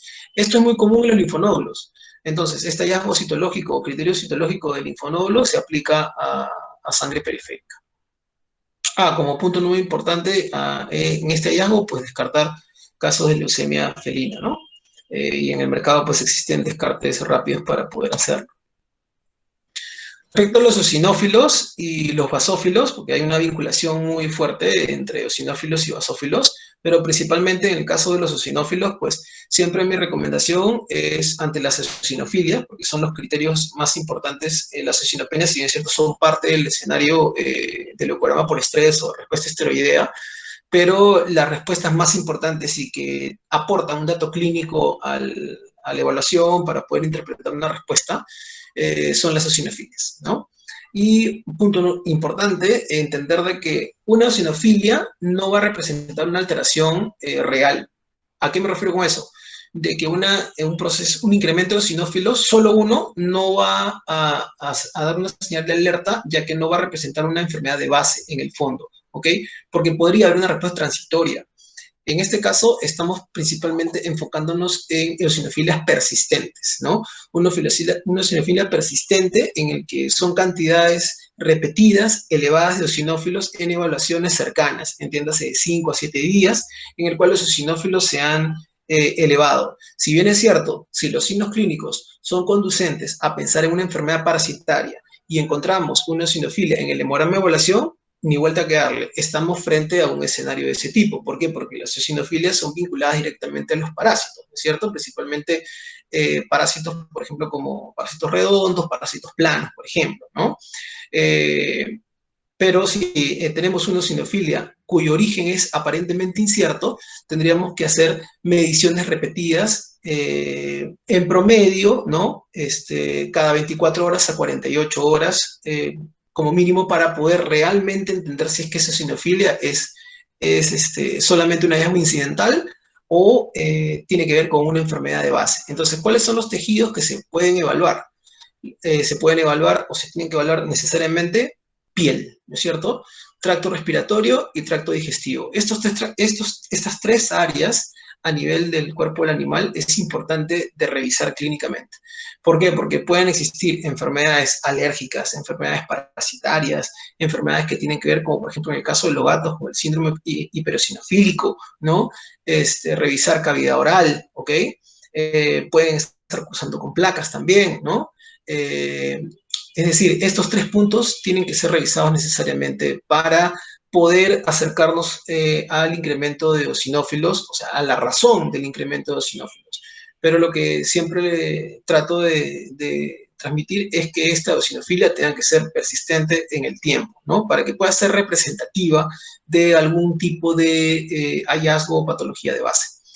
Si estos tres lugares no ofrecen ningún tipo de señal o de alerta ante los exámenes de rutina que uno pueda realizar, ¿no? Ecografías, placas radiográficas, etcétera, tendríamos que pensar en desórdenes o en neoplasias que estén vinculados a un origen hematopoyético o no, o por ejemplo a enfermedades infecciosas en general. Por eso es que les digo que una eosinofilia no hace un caso, ¿no? Porque podría ser transitoria, porque debido a la disposición de los eosinófilos a nivel tisular, es decir, por la presentación de los eosinófilos en tejido, es que en múltiples procesos podemos encontrar ligeras elevaciones de eosinófilos que no representarían más allá de un hallazgo incidental como parte de un escenario inflamatorio, ¿no? Provocado ya sea por un proceso infeccioso, una inflamación en general, o cambios inclusive hasta idiopáticos. Entonces, por eso, aquí lo que quiero resaltar es que la eosinofilia tiene que ser persistente para poderla seguir, ¿no? Los basófilos, si bien es cierto, pues son... Sí. Doctor, oye, disculpe por la interrupción. Le quedarían unos 15 minutos para que pueda terminar su ponencia. Perfecto. Sí, estoy en tiempo, creo. Sí, me parece. Ya, genial, gracias. Respecto a los basófilos, pues estas células son, si bien es cierto, son las de menor porcentaje y menor cantidad absoluta en circulación, pero están vinculadas a respuestas de tipo alérgica y forman un binomio importante con las eosinofilias. En las eosinofilias que he evaluado en los hemogramas que hasta la fecha llevo chequeando en perros y gatos, ahora más gatos que perros, por la pandemia pues estoy más cerca de los gatitos, siempre vinculados a las eosinofilias. ¿Por qué? Porque hay un binomio tanto de regulación, ¿ok? En el caso de los basófilos son células que tienen receptor de inmunoglobulina E, ¿no? Que están muy vinculados a los alergenos, a las respuestas alérgicas, ¿no? Entonces, y justamente generan una respuesta de elevación de la histamina a nivel tisular cuando salen de los vasos sanguíneos, ¿no? Y los eosinófilos tienen histaminasa. Entonces buscan en un momento determinado contraponerse. Es decir, por un lado tenemos las células inflamatorias como en este caso los basófilos, cuyos gránulos van a generar o facilitar la inflamación, mientras que los eosinófilos tratan de frenarla en una etapa de equilibrio, porque también son células que forman parte del escenario inflamatorio inicial, ¿ok? Pero tienen la capacidad también de frenar ese escenario inflamatorio. Por eso es muy interesante el equilibrio que forman los eosinófilos con los basófilos, ¿no? Los monocitos, que son células que están vinculadas pues, a un escenario inflamatorio de tipo crónico. Es decir, cuando pensamos en una cronicidad del escenario inflamatorio, hemos hablado pues, de neutrofilia, ¿no? De linfocitosis o linfopenia, dependiendo si el escenario es agudo o no. En un escenario agudo es linfopenia la que se marca, en un escenario crónico la linfocitosis o valor normal de linfocitos junto con neutrófilos elevados, pues se le suma otro, los monocitos. En las inflamaciones de tipo crónico los monocitos se elevan, ¿no? Normalmente porque ya hay una respuesta inmunológica mucho más marcada, ya hay un procesamiento antigénico montado en el individuo, ¿no? Y también hay células que eliminar en el tejido destino, ¿no? Entonces, y los monocitos pues son los precursores, son las células que preceden a los macrófagos, ¿no? A nivel tisular, y por lo tanto los macrófagos son fundamentales para eliminar detritus. En cuanto a la respuesta al estrés, ¿no? Como parte del leucograma de estrés esteroideo, también las enfermedades inmunomediadas pues, se van a elevar, porque son células fundamentales para el procesamiento debido al marcaje celular, tanto de eritrocitos, de plaquetas. Enfermedades neoplásicas o piogranulomatosas, como la piometra, por ejemplo, intussuscepciones, peritonitis, cuadro de necrosis marcada también van a elevar los niveles de monocitos, ¿no? Entonces, entiéndase que esta elevación es parte del leucograma inflamatorio de tipo crónico, cuando ya hay un tiempo prolongado montado en el animal. Finalmente, la serie trombocítica, que esto es algo también cortito, para no extenderme mucho en el tiempo. Aquí, por ejemplo, vamos a encontrar tanto datos numéricos como morfológicos. En este ejemplo, que tenemos este perrito, un nivel de plaqueta de 78.000, por ejemplo, con un valor de 200.000 a 400.000, y con morfología de macroplaquetas, activación plaquetaria y agregados plaquetarios. En este ejemplo aquí damos datos de morfología, ¿no? Importante, pero ¿qué querrá representar estos datos de morfología, ¿no? Veamos. Dentro de la morfología plaquetaria anormal, ¿no? Podemos encontrar las macroplaquetas, que tienen que ver con células de mayor tamaño que un glóbulo rojo, ¿no? Las macroplaquetas tienen que ver con respuesta de reposición, es decir, una actividad de la médula ósea, en este caso megacariocítica, para reponer plaquetas en circulación. Las plaquetas reticuladas pues reflejan justamente estas plaquetas inmaduras, que son plaquetas que tienen una mayor concentración de ribosomas a nivel citoplasmático, son plaquetas que recién han sido liberadas aproximadamente 1 hora como máximo de su liberación, es decir, con una gran concentración ribosomal, igual que lo que entendemos en un reticulocito, muy similar, que mantienen todavía una cantidad de ribosomas que es importante, igual pasa en las plaquetas. Entonces es un buen marcador de actividad medular. Las plaquetas activadas, propio o generado, genera procesos citoplasmáticos, estas proyecciones a manera de pseudópodos que definen que una plaqueta está en proceso de activación o de trabajo, y las plaquetas hipogranulares que están vinculadas a la activación y la secreción, por eso pierden los gránulos que las caracterizan a las plaquetas, ¿no? Entonces es actividad, junto con las plaquetas, es complemento de las plaquetas activadas que vemos acá, las hipogranulares junto con las activadas. Y también otro dato importante son las inclusiones intracelulares o intracitoplasmáticas, compatibles con anaplasma platis en el caso de los perros, como también en el caso de gato, ¿no? Que podría darse también. Y bueno, aquí a la izquierda vemos la regulación plaquetaria. El paradigma de que la médula ósea es el único productor de plaquetas, sáquenlo. ¿Por qué? Porque también tenemos a los pulmones como puntos de producción plaquetaria, ¿no? Si bien es cierto, es mucho menor que en médula, al hígado también y al vaso, ¿no? Ojo que también el vaso, como órgano hemocaterético, también es destructivo de médula, de plaquetas junto con el hígado, ¿no? Son dos órganos de gran importancia hemocaterética, es decir, de destrucción plaquetaria, junto con también destrucción eritroide y destrucción leucocítica, ¿no? Para regenerar este tipo de células. Y aquí en imágenes vemos ejemplos de plaquetas tanto reticuladas como macroplaquetas también, ¿no? Y bueno, como dato importante, las trombocitopenias, ¿por qué se pueden desarrollar? ¿No? Por reducción de la producción, a nivel de la afectación de las fuentes, de médula ósea principalmente por semilosas dañadas o afectadas, el consumo plaquetario, es decir, la utilización, ¿no? Generalmente esto se da en escenarios de vasculitis, es decir, daño a nivel endotelial, es decir, las plaquetas se consumen. La destrucción plaquetaria producto por el sistema inmune, principalmente en las anemias hemolíticas inmunomediadas, también hay trombocitopenia, producto de la destrucción inmunomediada, o también puede ser generada o mediada por algún tipo de fármaco o tóxico, ¿no? El secuestro plaquetario en el vaso, por eso las esplenomegalis normalmente atrapan células, porque el vaso se expande, ¿no es cierto? Y atrapa tanto eritrocitos como plaquetas y puede generar una trombocitopenia transitoria. Y las inducidas por hemorragias agudas externas, que es en el menor de los casos, en el cual cuando hay una hemorragia, ¿no es cierto?, también se pierde por la población plaquetaria y podría desencadenar una trombocitopenia.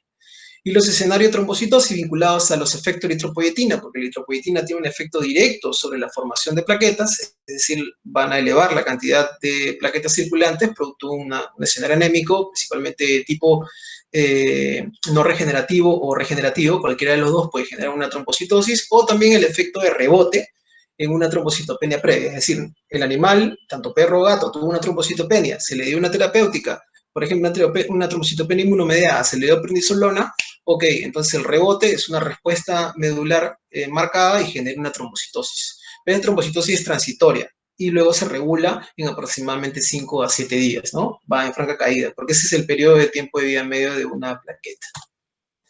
Pero eso sería todo, espero no haberme extendido mucho, si bien es cierto, el tiempo es un poquito corto para hablar de las poblaciones celulares y cuánto nos pueden ayudar un poco para aproximarnos al diagnóstico en nuestros animalitos, ¿no? Tanto en perros y gatos. Muchas gracias por la participación, por la invitación y agradecer al TAC también y a todos los asistentes presentes.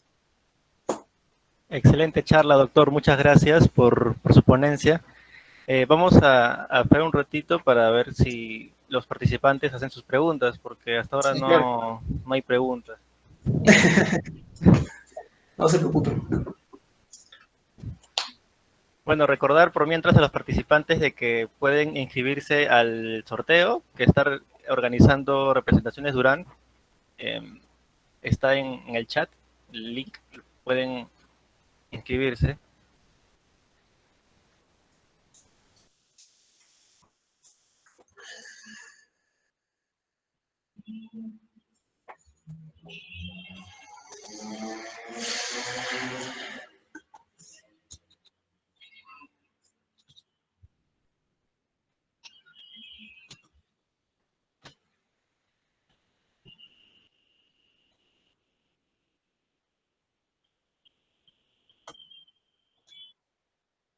Bien, doctor, tenemos una pregunta.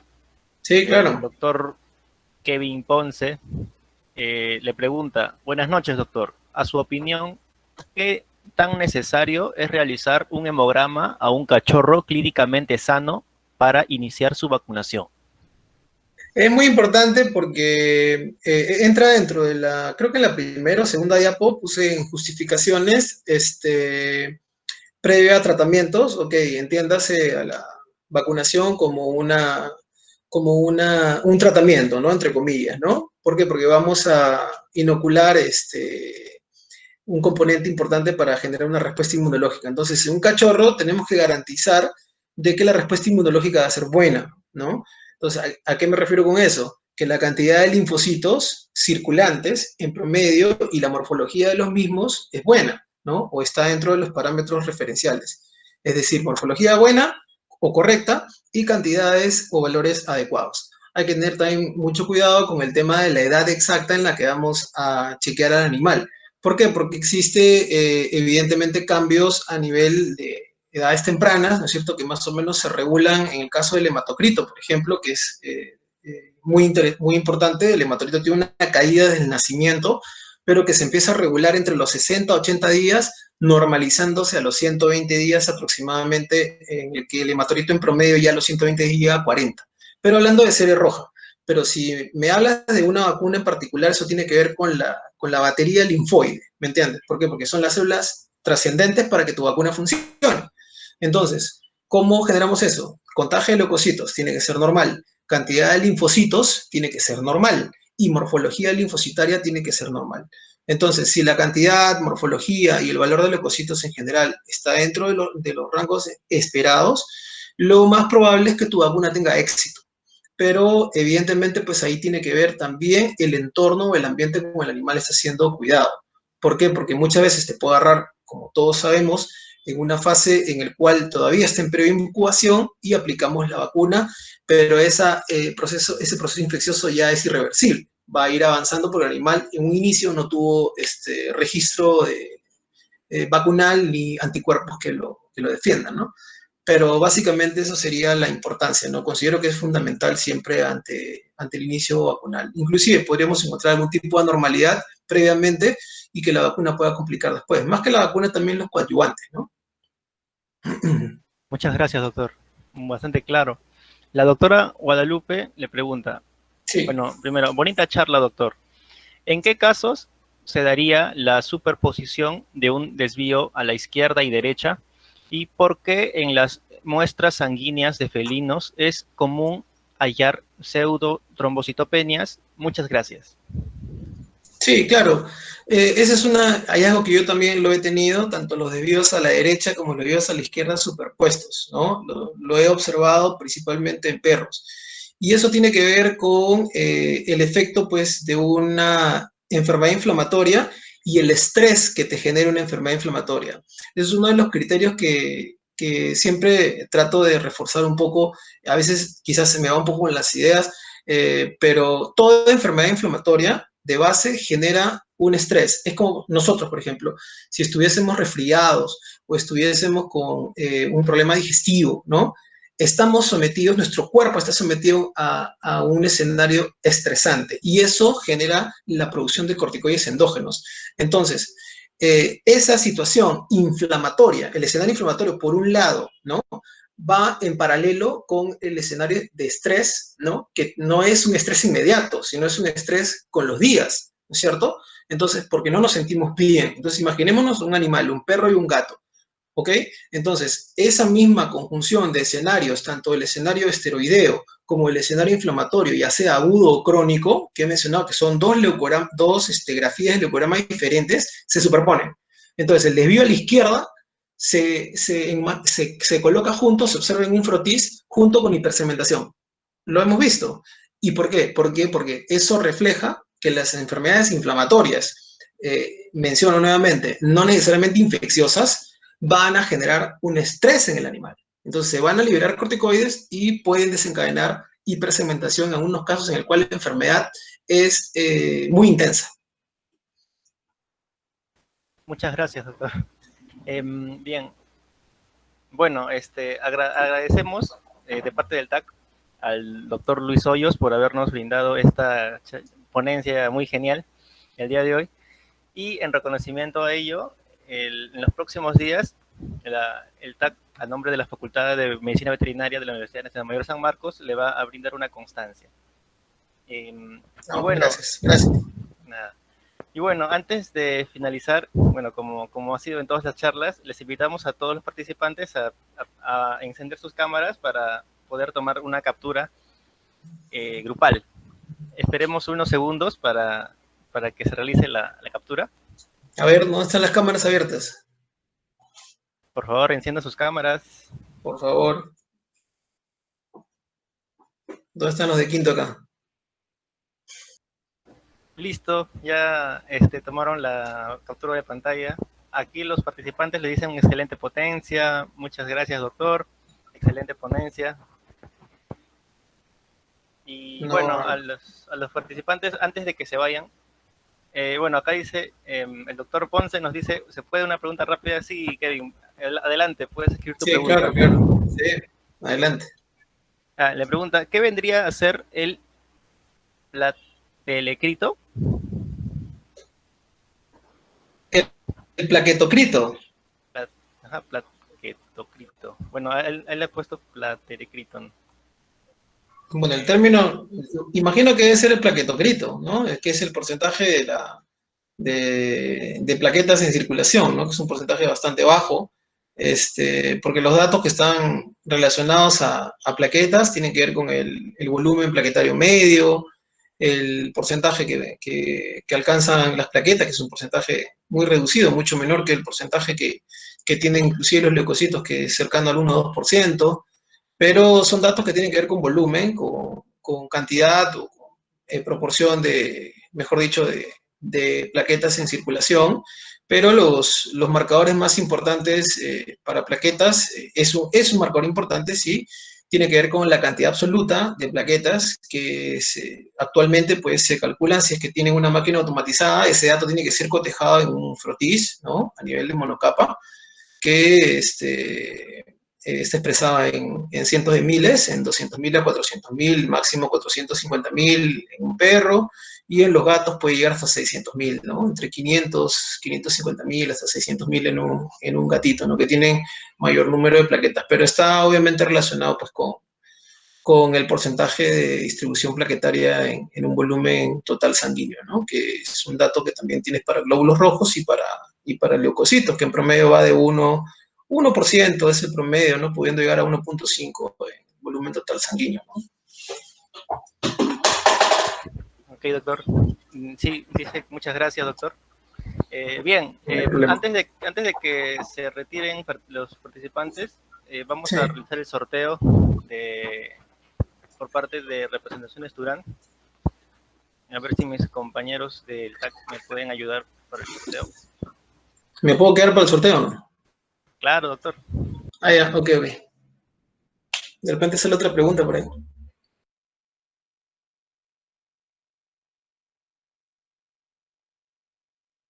De los que se han inscrito al sorteo. Y, a ver, 1, 2 y 3. Bien, la ganadora es Guadalupe Cristina Chuchón Cáceres. Por favor, hazte presente en el chat.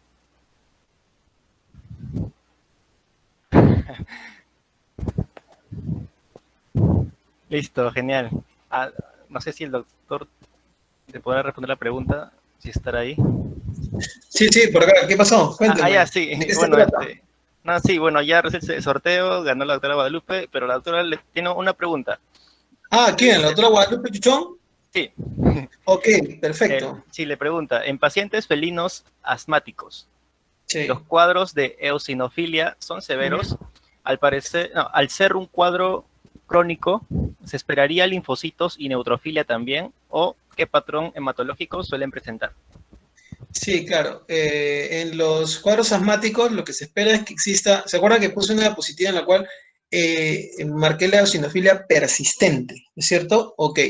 Entonces, la eosinofilia persistente es principalmente el criterio que hay que buscar para sospechar un paciente asmático, obviamente vinculados a los signos clínicos, porque recordemos que estos son, los resultados de laboratorio no son dirimentes si es que no tenemos el dato clínico. Es un constructo de ambas partes, ¿no? Entonces, la evidencia clínica vinculado a la hematológica, en este caso, que es lo que nos trae acá, ¿no? Entonces, la eosinofilia persistente, arriba más o menos entre 1500 células por microlitro, en este caso de eosinófilos, entre 700 a 1500 células a más, persistentemente en el tiempo, nos orienta, vinculado a los signos clínicos, a un proceso de asma, ¿no es cierto? Por la respuesta que hay. Y aparte, puede existir o no una respuesta inflamatoria aguda, principalmente son de tipo crónico, ¿no? En el cual podría encontrarse, como bien lo he indicado, linfocitosis vinculada a neutrofilia, inclusive los neutrófilos podrían estar ya en niveles aparentemente normales, es decir, en márgenes normales, hablando de los maduros, teniendo a los inmaduros ya sí como presencia de desvío, ¿no? Pero los neutrófilos maduros podrían estar inclusive en niveles normales. Y la monocitosis, raro que se encuentre, ¿no? Lo he encontrado también en algunos casos, pero puede no marcarse la monocitosis. Es decir, tampoco es que pensemos que la monocitosis tiene que estar como patrón inflamatorio crónico necesariamente en un escenario de asma, ¿no? Pero la eosinofilia tiene que ser persistente, entre arriba de 1500 células por microlitro, hablando de eosinófilos nada más, que ya es un valor interesante de detectar, ¿no? Listo, doctor. Muchas gracias. Bueno, ya para terminar, para finalizar, gracias a todos los participantes por habernos seguido en estos 3 días. Esperemos de que pronto podamos organizarnos nuevamente y invitar aún a más doctores para que se haga mucho más grande esto y todos podamos compartir. Muchas gracias y bueno, feliz Navidad a todos. Feliz Navidad para todos igual. Me despido también. Cuídense un montón. Un gran abrazo. Gracias por la invitación.